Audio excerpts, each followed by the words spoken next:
So YouTube, here we go with the 9N project part 2. I have the hood still off. It's kind of just sitting over top of there to shield the motor. But I do have the head back on. Put the plugs back in. Put a little anti-seize on each one of the plugs. They're back in. And I made a new gasket for in here. But little did I know that for these Ford tractors, these old Ford especially, you know, you can get all the parts, like literally the OEM parts, right off the shelf at Tractor Supply. So I don't know why I knew that, but I didn't put much thought into it. So I could have just got those OEM gas, and I looked, I was there the other day, and it was like $5. I'm like, well, I already got it back on.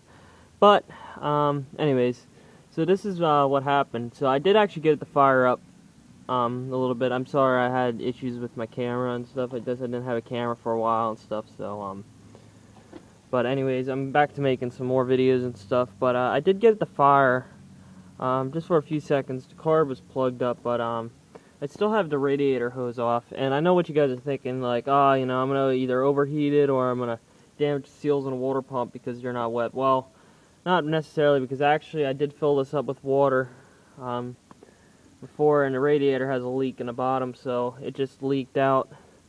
But it kept the water up to here this high, and it kept the seals in the water pump wet, so it wasn't going to hurt nothing. Even then, it still wouldn't have hurt nothing.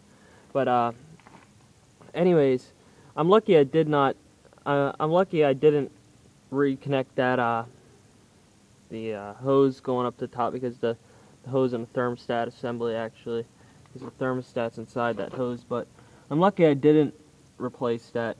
I didn't put that back on because, and I guess I shouldn't say I wasn't lucky, but what I did was I went to try to test fire it and stuff like this, and as soon as it fired up, I forgot. I tightened in and torqued down each one of these head bolts on here, but I removed the whole shaft here. You see how it's got the linkage for the governor, the throttle linkage, and then it's got the rail for the ignition wire. So I forgot to hook this up, which is a common mistake, but I tightened down all the head bolts. So I removed these head bolts back off again and put them back on. But I totally forgot, because I think I went in that night to retighten these, so I didn't think of anything of it.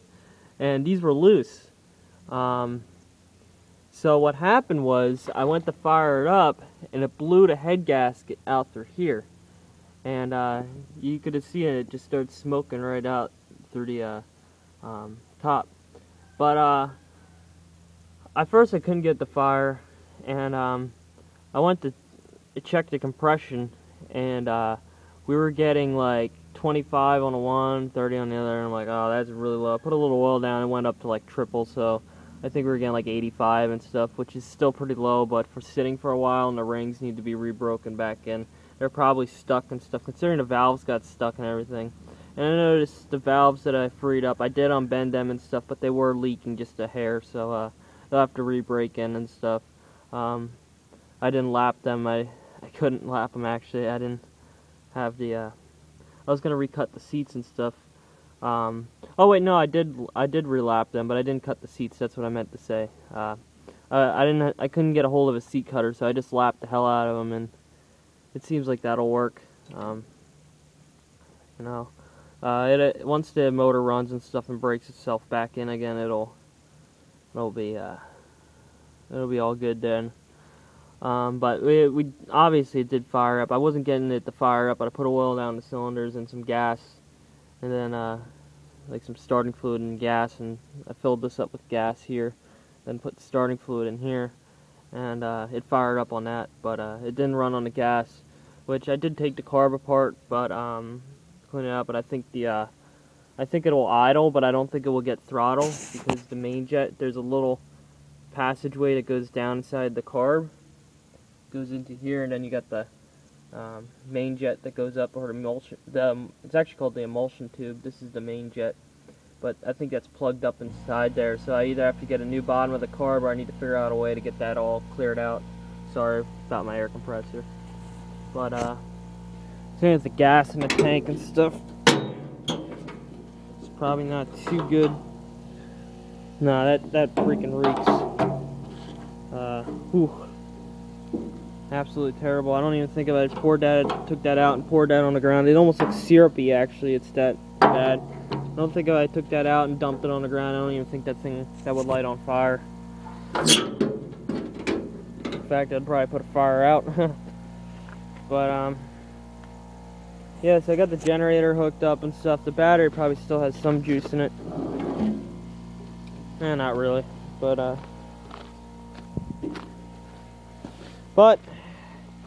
so, I could actually get another head gasket for around 20 bucks at Harbor, not Harbor Freight, Tractor Supply. And I should have just put a new head gasket on it. Like I said, I didn't think of it at the time. But,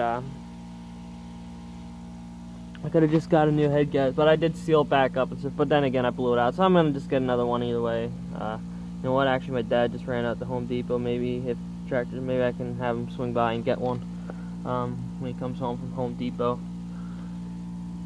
But I did notice here, you see how this is patched up here? This is just JB Weld on here. The block was actually cracked from freezing at one point many years ago, but I think my dad said last time he had it run, because this used to be his and then I gave it to my grandfather many years ago as a Father's Day gift, but my grandfather never got it running, and I really thought I'd like to see this thing run, so I tried to get it running myself. And like I said, my dad and my grandfather are paying for all this, so whatever money I put in or any parts that I order, they're paying me.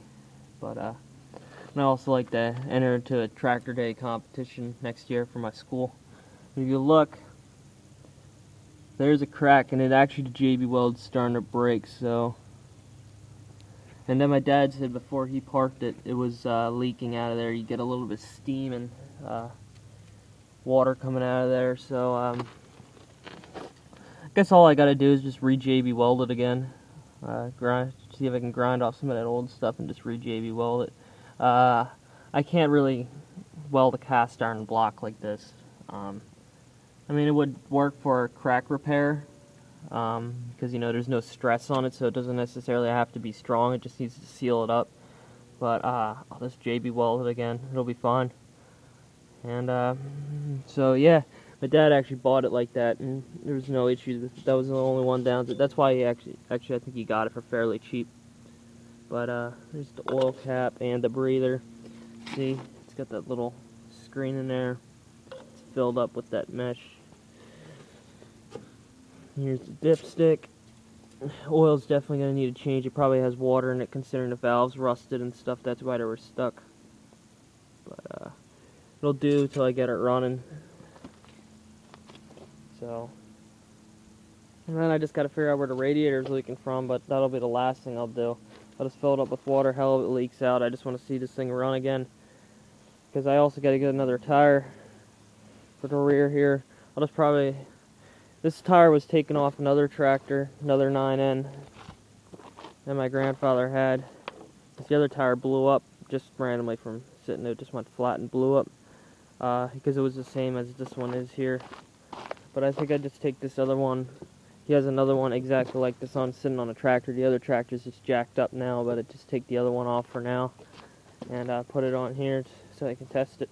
I mean, I could drive with this tire, but I think it's going to blow up pretty soon. I mean, look at it. It does have a tube in it. It's coming right out of there. And this tire is filled with calcium, too.